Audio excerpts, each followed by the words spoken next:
నాయకుడు మాట్లాడడం అందరికీ కూడా తీవ్ర బాధ కలిగించింది.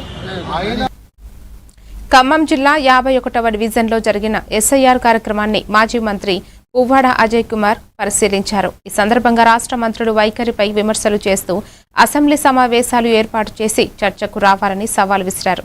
ప్రభుత్వ తీరును నాటకాలుగా అభివర్ణిస్తూ బీఆర్ఎస్కు ప్రజల్లో మంచి మైలేజ్ లభిస్తోందని వ్యాఖ్యానించారు. మంత్రి జూపల్లి ఇతర నాయకులపై కూడా ఆయన విమర్శలు చేశారు.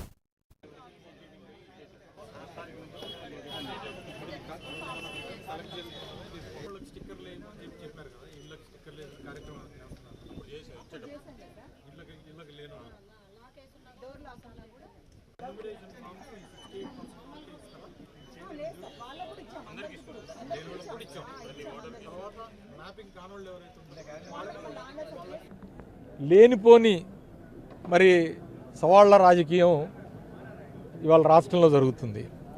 మంత్రులు ఏం చేయాలి? పరిపాలన చేయాలి, అడ్మినిస్ట్రేషన్ చేయాలి. పరిపాలన అడ్మినిస్ట్రేషన్ వదిలిపెట్టి రోడ్ల మీదకి వచ్చి నువ్వు రా చూసుకుందాం, నేను ఇక్కడ కూర్చున్నా, నేను అక్కడ కూర్చున్నా, లేకపోతే అక్కడికి వస్తా ఇక్కడికి వస్తా అని అక్కడికి వస్తా అన్నాడు అక్కడికి రాడు. ఆయన జూపల్లి కృష్ణారావు గారు నిన్న ఎవరన్నా అడిగిందా? నేను వచ్చి బీఆర్ఎస్ పార్టీ ఆఫీస్కి వచ్చి నేను చర్చకి సిద్ధం అన్నాడు. బీఆర్ఎస్ పార్టీ ఆఫీసులో చర్చకి సిద్ధం అన్నాడు. బీఆర్ఎస్ పార్టీకి రాకుండా గాంధీ భవన్కి ఎందుకు పోయిండు? అంటే గాంధీ భవన్కి బీఆర్ఎస్ భవన్కి కూడా తేడా తెలియదా నీకు?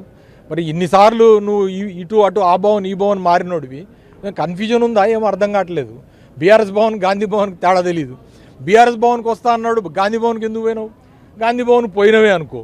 గాంధీ భవన్కి పోతే మరి ఆడ నుంచి నువ్వు నీకోసం కుర్చీ వేస్తున్న విషయం, లేకపోతే నీకోసం కేసవనంటే సాక్షాత్తు హరీష్ రావు గారిని అరెస్ట్ చేస్తారు.